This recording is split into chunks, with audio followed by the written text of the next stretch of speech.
Okay, this is something I wanted to mention, which I forgot about the opening sequence. We see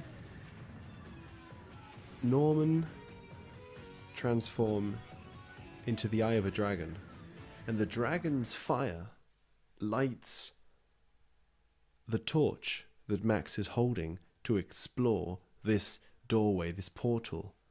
Through this portal, which could also be the portal opened with his cap symbolically, right?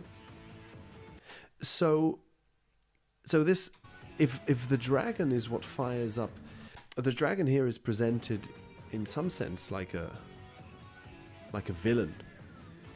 So I said how both Virgil and Norman are presented in this opening sequence as being transformations of both good and evil. They morph in and out of the bad guys.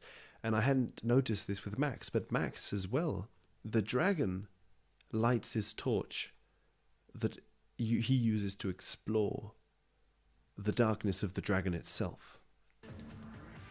But of course, then I realized Max is connected to the dragon very really in a lot of different scenes. On the one hand, his pet, Thor, is a dragon. Hey, you miss me, Thor? Yeah, if you say so. And on the other hand, I also mentioned how he seems to have what look like winged dragon statues at each side of his house. So his pet is a dragon, winged dragons, and the dragon lights up his torch in the opening credits. But then it gets interesting because Thor, Max's pet dragon, Thor is a Norse god, a Viking god.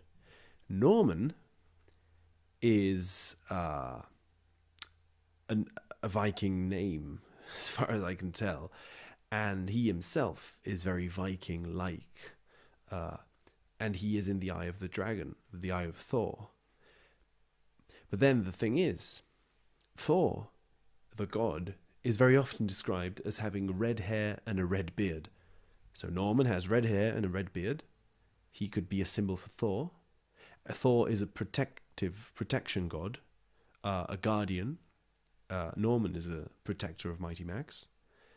And Mighty Max, wearing a red cap, transforms his golden hair into red hair, thus transforming him into Norman or into Thor. And then Norman connects back to the dragon and so on and so on.